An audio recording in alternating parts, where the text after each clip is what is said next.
Avoir raison avec Simone Veil. Troisième épisode, une vie au travail, théorie et pratique.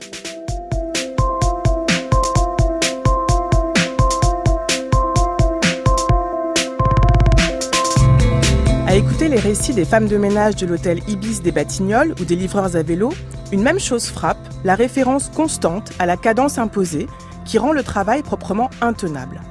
Et on ne peut qu'être saisi par l'incroyable proximité entre ces témoignages et les nombreuses pages que Simone Veil consacre au travail, ouvrier notamment. On en a parlé dans le premier épisode, elle fut en effet elle-même ouvrière à l'usine et au champ, et grande lectrice de Marx. Et le seul reproche qu'elle faisait aux Grecs était précisément de ne pas avoir accordé au travail manuel la place qu'il mérite. C'est donc peu de dire que la question du travail est incontournable pour comprendre la vie et la pensée de Simone Veil. Et pourtant, elle décrit ses expériences à l'usine comme des moments d'annihilation de l'âme. Comment donc ces deux aspects s'articulent-ils ? Alors que les outils numériques nous font craindre le retour à une condition ouvrière proche justement des descriptions qu'en fit Marx, quel sens donner à l'idée que le travail physique doit être le centre spirituel d'une vie sociale bien ordonnée, comme le disent les dernières lignes de l'enracinement ? Pour répondre à toutes ces questions, j'ai la joie d'accueillir ce matin Pascale Devette. Bonjour Pascale Devette. Bonjour Aïda Ndiaye. Merci de vous être levée si tôt pour être avec nous ce matin, parce qu'il est 6h, je crois, chez vous à Montréal. Oui, mais ça commence bien la journée. Alors Pascale Devette, vous êtes professeure de théorie politique à l'Université de Montréal et votre thèse portait sur l'aspect tragique des pensées d'Albert Camus, de Simone Veil et d'Hannah Arendt. Et vous avez publié de nombreux articles sur Simone Veil et co-dirigé le numéro de la revue Tumulte qui lui est consacré en 2016. Exactement. Alors, l'un des traits remarquables de la vie de Simone Veil, c'est qu'elle va au contact du travail et des travailleurs. Est-ce que vous pouvez, Pascale Devette, nous dire un petit peu quelles expériences elle fait du travail ?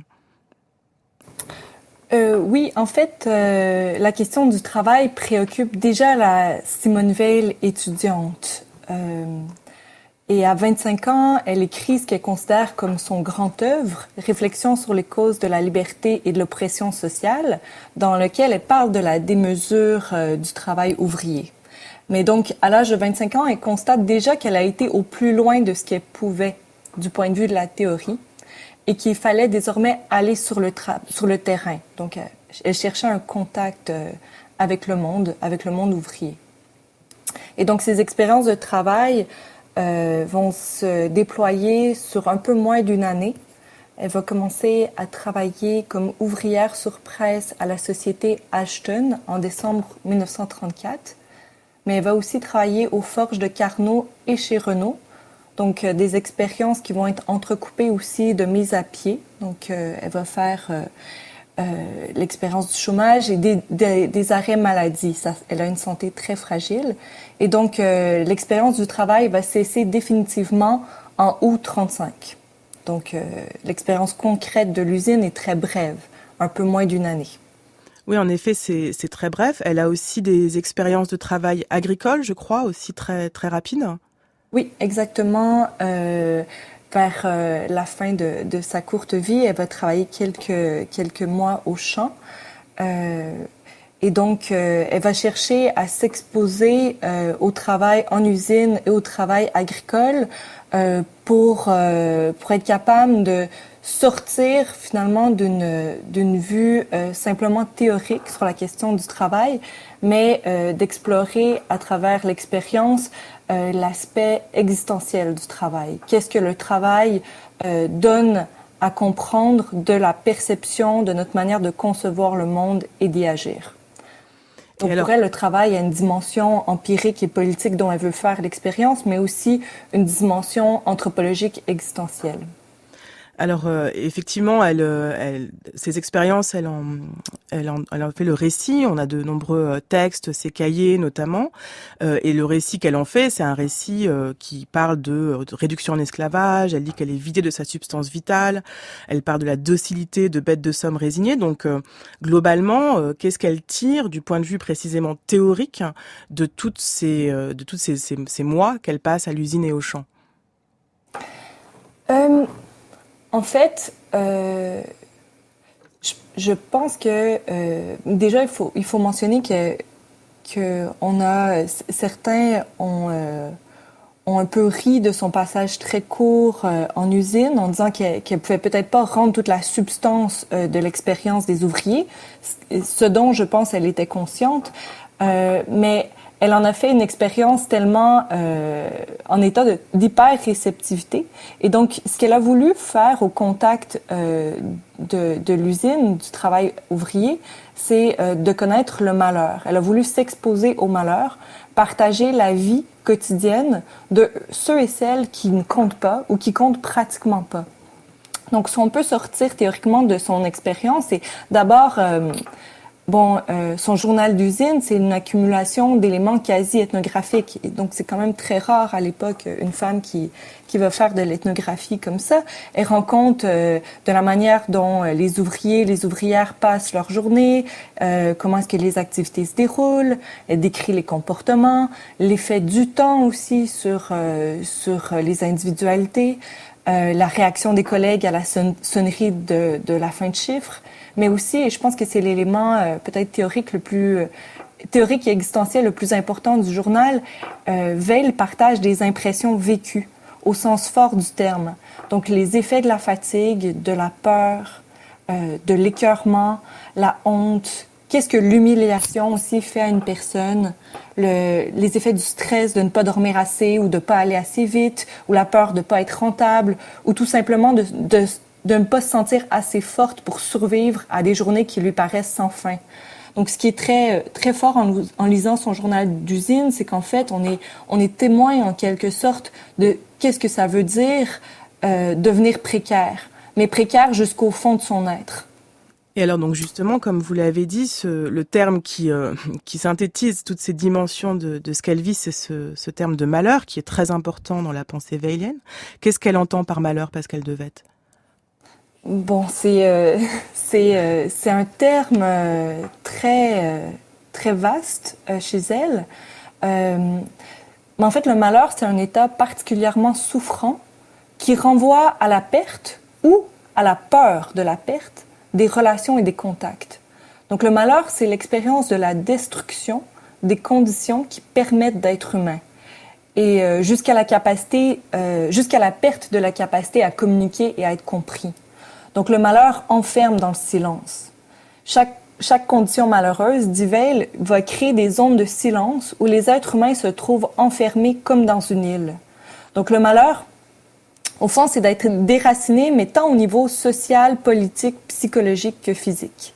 Et évidemment, les limites du malheur sont différentes d'une personne à l'autre. On ne peut pas faire une science du malheur, dit Veil, mais on peut par contre relever combien le malheur est difficile à cerner, puisqu'il fait perdre de la réalité.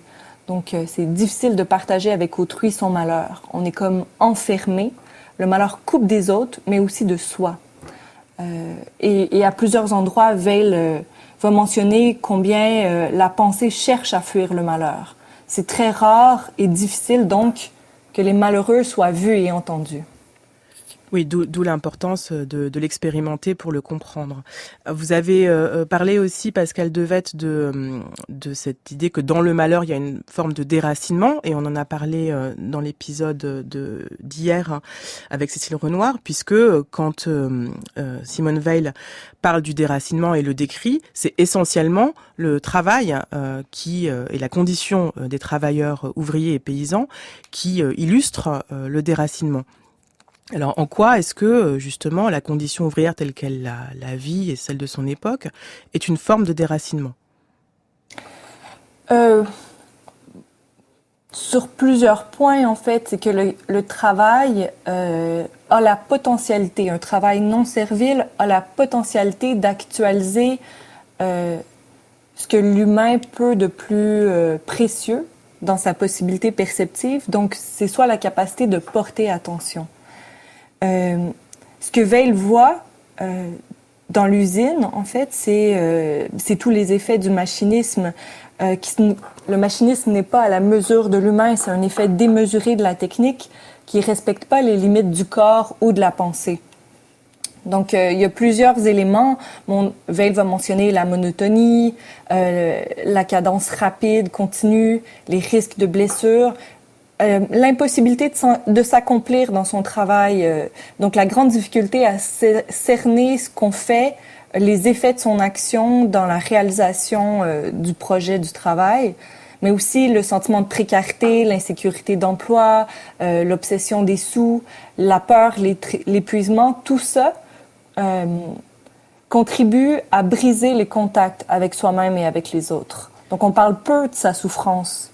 C'est ce que Weil observe en usine, car on en a honte. On a intégré d'une certaine façon le regard que posent sur nous ceux et celles qui comptent et qui dirigent. Donc les ouvriers se soumettent d'une certaine manière au fait d'être bien peu de choses, de compter très peu. Et dans ces effets négatifs du machinisme, vous avez parlé aussi tout à l'heure du rapport au temps, et elle fait donc une distinction justement très précise entre le rythme et la cadence. Oui, en fait, ce qu'elle remarque en usine, chez elle-même et chez ses collègues, c'est le rythme ininterrompu de la machine qui appelle des gestes précipités. Et donc, il n'y a plus de temps d'arrêt, il faut toujours aller plus vite. Et dans cette précipitation, ce que Weil observe, c'est qu'il faut supprimer le temps par lequel la pensée accompagne normalement le geste. C'est grâce au temps abstrait de l'horloge, donc les minutes, les secondes, un temps qui est déconnecté de l'expérience concrète, qu'on est capable de comptabiliser, de donner un prix aux actes, aux choses et aux gens. Mais ce temps-là, le temps de l'horloge, le temps de la cadence, n'est pas celui du rythme qui lui, peut intégrer des temps d'arrêt par lesquels la pensée pense et rend compte de ce que le geste va effectuer. Donc la cadence dans les machines contribue à inverser le rapport aux choses. Donc ce que Weil observe, c'est que la machine coordonne et contrôle la personne qui, elle, va exécuter à la cadence imposée par la technique.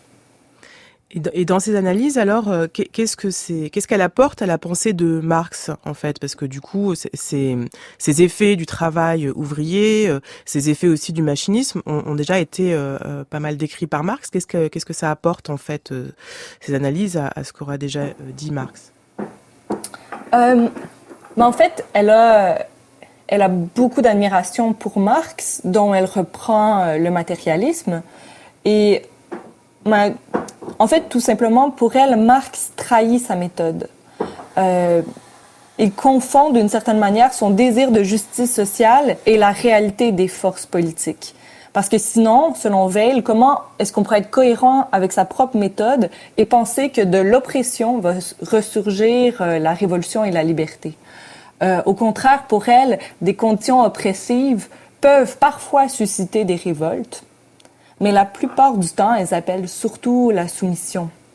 Donc déjà, il y a ça. Puis pour Weil, l'histoire n'est pas téléologique. Elle ne mène pas vers une révolution. Et si c'est le cas, on peut faire avec Robert Chenavier sur l'engagement. Pardon? Pardon. Non, je dis qu'on en parlera demain avec Robert Chenavier sur la question de l'engagement, effectivement, cette critique qu'elle fait à Marx. Oui, donc Robert Chenavier, c'est très bien, pourra vous en rendre compte. Mais donc, je pense qu'elle est critique du saut que fait Marx et finalement, elle veut être plus fidèle à Marx que Marx l'a été envers lui-même. Mais en même temps, donc pour Weil, le matérialisme rend compte des rapports de force qui peuvent changer. Pour elle, c'est toujours la même rengaine. L'homme cherche à s'étendre et à dominer les autres jusqu'au bout de ses possibilités. Donc se restreindre, refuser de dominer quelqu'un alors qu'on en aurait la possibilité, c'est donc faire un acte de décroissance plutôt que de croissance. Et c'est pour Weil un miracle. C'est une grâce, c'est quelque chose qui est hors du monde. Donc là, ici, on retrouve son platonisme. Sauf que Marx n'est jamais très loin, donc la méthode matérialiste, et elle va réfléchir aux conditions matérielles qui favorisent un élan vers la décroissance de soi et la réceptivité, plutôt que l'expansion et la recherche de pouvoir. Donc Weil, d'une certaine manière, on pourrait dire que c'est une matérialiste qui englobe jusqu'à la spiritualité. Il y a des conditions matérielles qui disposent à la réception du spirituel. Alors justement, pour parler de la spiritualité, je vous propose, Pascal Devette, d'écouter ce court extrait d'une lecture d'un texte de Simone Weil. Immédiatement après le consentement à la mort, le consentement à la loi qui rend le travail indispensable à la conservation de la vie est l'acte le plus parfait d'obéissance qu'il soit donné à l'homme d'accomplir. Dès lors, les autres activités humaines, commandement des hommes, élaboration de plans techniques, art, sciences, philosophie et ainsi de suite, sont toutes inférieures au travail physique en signification spirituelle. Il est facile de définir la place que doit occuper le travail physique dans une vie sociale bien ordonnée. Il doit en être le centre spirituel. Simone Weil, L'enracinement, 1949. Donc il s'agit des dernières lignes, toutes dernières lignes de l'enracinement, qui est l'un de ses derniers textes, donc pratiquement les dernières phrases et les dernières lignes qu'elle écrit. Et on voit à travers ce texte le paradoxe que je pointais en introduction, c'est-à-dire que aussi dégradant le travail ouvrier soit-il, il n'empêche qu'il doit être au centre de la vie spirituelle de la cité. Alors qu'est-ce qu'elle entend par là, Pascal Devette? Qu'est-ce que ça veut dire? En fait, je pense que Simone Weil nous permet de concevoir à quel point le travail est politique et tout à fait central, au sens où on ne peut pas espérer une société démocratique tant que les gens passeront leur journée dans des conditions avilissantes ou dégradantes. Et qu'en fait, à l'intérieur des relations de pouvoir plus classiques du politique, Weil observe une compétition plus subtile entre ceux et celles qui sont visibles et audibles dans la sphère publique, donc qui accaparent l'attention et qui peuvent orienter les actions des autres, et les autres qui sont considérés comme impertinents ou peu importants. Donc Weil va penser aux ouvriers, aux ouvrières, aux personnes des colonies, et donc qui demeurent invisibles, inaudibles, qui ne comptent pas politiquement. Donc pour Weil, un rapport juste au travail va dans le même sens qu'un rapport sain aux politiques, et en partie parce que le travail aiguise la capacité à chacun de distinguer ce qui est réel et nécessaire de ce qui est, pour ainsi dire, associé au prestige des rapports de force. Donc le travail, lorsqu'il est bien organisé et non précaire, permet ce que Weil considère comme la liberté, qui est l'accord entre la pensée et l'action, mais surtout, le travail aiguise l'attention, qui est la capacité à être réceptif à autre chose que soi-même. Alors, du coup, il y a beaucoup de choses dans ce que vous avez dit. D'abord, revenons peut-être sur l'articulation entre liberté et nécessité, puisque dans l'extrait qu'on a lu, on voit qu'elle dit ce qui se joue dans le travail, c'est une sorte de consentement, enfin c'est comme un consentement à la mort, et donc il y a cette idée très importante aussi chez elle qu'il faut se soumettre, je ne sais pas si le terme est le plus juste, à la nécessité, qui se joue aussi dans le travail, justement. Oui. Tout à fait. Et en fait, le concept de nécessité est assez complexe chez Weil. Et ce qu'elle dit, c'est qu'il faut distinguer la nécessité de la souffrance issue des rapports de force. Et donc, l'être humain, en tant qu'être limité et fini, subit de la souffrance liée à sa nécessité, aux besoins, au fait, par exemple, que j'ai besoin de dormir, de manger, j'ai besoin de sécurité, d'affection. Mais cette souffrance-là doit être distinguée de la souffrance liée au mépris social, à l'indifférence, à la violence. Donc, c'est deux types de souffrances différentes, qui sont des rapports à la limitation qui sont différents également. Donc, le travail, en tant que consentement à une nécessité qui est différente de la souffrance liée au rapport de force, permet un point de contact privilégié avec le réel. Donc, c'est pour elle, le travail, c'est l'opposition de la personne avec la matière. Donc, c'est un exercice par lequel je fais l'expérience de l'extériorité, la matière résiste de différentes manières, que ce soit quand j'essaie de comprendre un problème de mathématiques, quand j'ai un mail à écrire, quand je tente de construire ou de jardiner. Donc, j'ai un contact avec l'extériorité, avec quelque chose qui résiste à mon contrôle. Et en même temps, c'est le lieu de la liberté. Donc, le lieu par lequel je peux réaliser mes objectifs en vue d'une fin. Donc, travailler, c'est d'être capable de penser ce que je veux faire et de voir quels sont les intermédiaires qui me permettent de le réaliser. Et c'est ce qui est vraiment important chez Veil, c'est ce point de contact avec les réalités, mais aussi la prise en compte des différents intermédiaires, ce qu'une société extrêmement complexe et surspécialisée va rendre complètement opaque, en fait. Le travail aiguise la perception, favorise l'apprentissage, mais un travail aliénant dans une société hyper complexe rend l'apprentissage de l'attention extrêmement douloureux, et alors on préfère être inattentif parce que c'est trop difficile. Et alors, revenons peut-être sur cette notion d'attention, c'est-à-dire que si effectivement dans le travail il y a un contact physique avec la matière et le réel, comment est-ce que ça peut fonctionner comme un levier pour une attention qui serait plutôt une forme de libération de l'esprit? Mais en fait, il y a différentes manières pour Veil de penser un travail qui dispose les gens à être attentifs.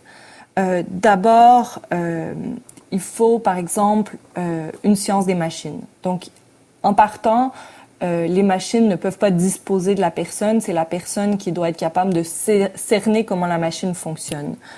Il doit y avoir le moins de hiérarchie possible, le moins d'ordre possible. Les milieux de travail doivent être les plus petits possibles pour que l'individu ne se sente pas comme un numéro parmi tant d'autres, mais puisse avoir une voix dans son travail, sentir qu'il compte. Le travail doit être effectué dans la sécurité, donc une certaine liberté de temps, pas avoir peur de perdre son emploi toujours. Et donc, à travers tout ça, à travers aussi un silence, un certain rapport à la beauté qui serait trop long à expliquer ici, le travail est le lieu qui permet d'apprendre à porter attention.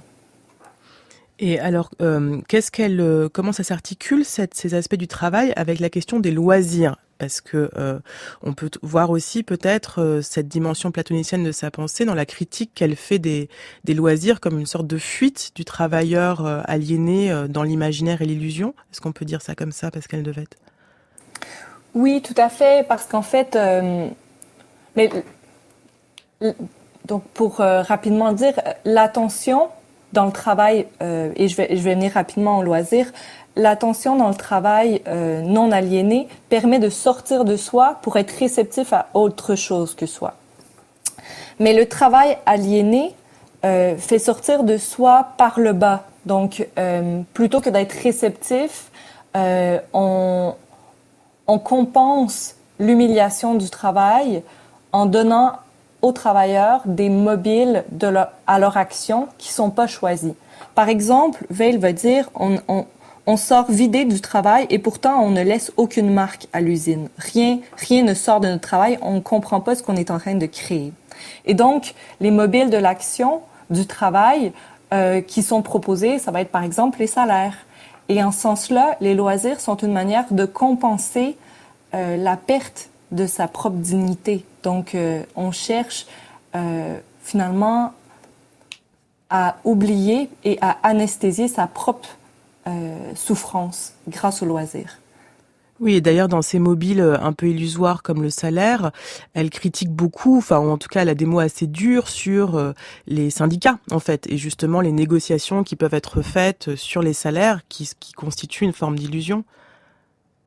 Oui, tout à fait. Et en fait, ça va aussi avec le silence qui entoure les personnes malheureuses. Les collectifs ne pensent pas, selon Veil, mais les collectifs sont inhérents au rapport de force. Donc, c'est très rare que les syndicats, les gouvernements se soucient des personnes les plus faibles. Donc, on va, par exemple, Veil parle des professionnels de la parole qui vont prendre la possibilité de parler pour les malheureux. Et comme ce sont les plus forts, ce sont les professionnels de la parole qui vont déterminer les termes qui vont être utilisés dans le dialogue social. Et donc, c'est par exemple ce que Veil aborde au niveau du salaire. Elle dit que les ouvriers tentent de parler de leurs conditions de travail, mais qu'en contrepartie, on leur propose un salaire en compensation à un travail inhumain. Or, il n'y a pas de compensation, il n'y a pas de prix à mettre sur la perte de soi propre à ce travail. Donc, c'est rare qu'on porte une vraie attention aux personnes malheureuses.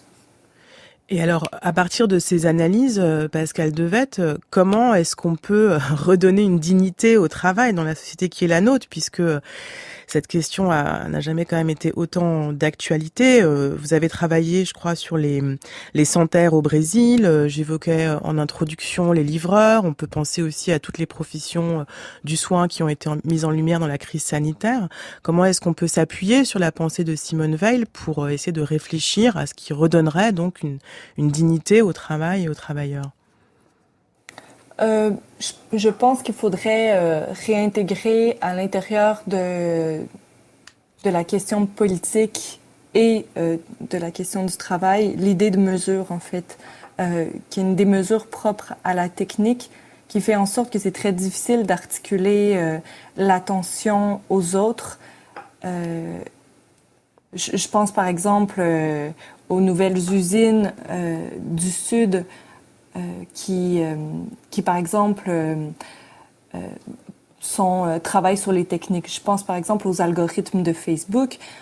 Avant qu'un algorithme puisse fonctionner, il doit être entraîné par des travailleurs en usine dans le Sud qui sont invisibilisés et précaires et dont la tâche constitue, à force de répétition, de fragmentation et de tâches très simples, à entraîner l'algorithme, notamment des algorithmes qui bloquent les images violentes et traumatisantes. Donc, si notre Facebook est aussi agréable à regarder, c'est grâce à ces travailleurs invisibles qui, eux, s'exposent en continu à des images traumatisantes. Donc, je pense que il faut penser à un travail qui est je pense que le cœur du travail doit être réfléchi en fonction des possibilités que ce travail permet de porter attention à ce qu'on fait et à autrui. Et donc, c'est autant au niveau des travailleurs précaires que du travail plus prestigieux. Je pense par exemple aux ressources humaines. Il faut une certaine déconnexion à soi pour par exemple, licencier plein de personnes par un courriel. Donc, je pense que le travail permet la reconnexion au monde et à soi-même, mais en même temps, à travers un certain usage de la technique, le travail est peut-être un canaliseur très fort de la déconnexion aux autres et à soi-même. Mais est-ce qu'il n'y a pas une certaine naïveté dans son projet de société, dans son projet d'organisation du travail? Elle dit il faut permettre aux hommes et aux femmes du peuple de vivre constamment plongés dans une atmosphère de poésie surnaturelle, comme au Moyen-Âge, plus encore qu'au Moyen-Âge. Est-ce que c'est réaliste, en fait, de penser la place du travail de cette manière?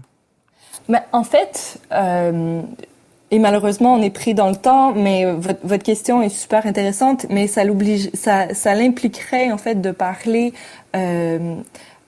plus en profondeur de l'ensemble de la perspective vélienne, parce qu'elle a une idée très holistique du travail. Donc, je pense qu'il y a une possibilité de transformation du travail qui est radicale et peut-être pas révolutionnaire au sens marxiste, mais qui peut transformer en profondeur la société, mais elle passe aussi par... Je suis obligée de vous couper, Pascal Devette, je suis désolée. Une seconde, allez-y. Ça passe par une nouvelle inspiration et une nouvelle forme d'éducation à la grandeur. Donc, repenser au prestige d'abord, pour ensuite changer le travail. Merci beaucoup Pascal Devette, on va s'arrêter là. Merci de nous avoir accompagnés ce matin. Donc je rappelle le titre du numéro de la revue Tumulte que vous avez co-dirigé, Oppression et liberté, Simone Veil et la résistance de la pensée, paru en 2016. C'était Avoir raison avec Simone Veil, une émission d'Aïda Ndiaye. À la réalisation, June Loper et Félix Delacour à la technique. Demain, nous parlerons là encore de la question essentielle chez Simone Veil de l'engagement avec Robert Chenavier.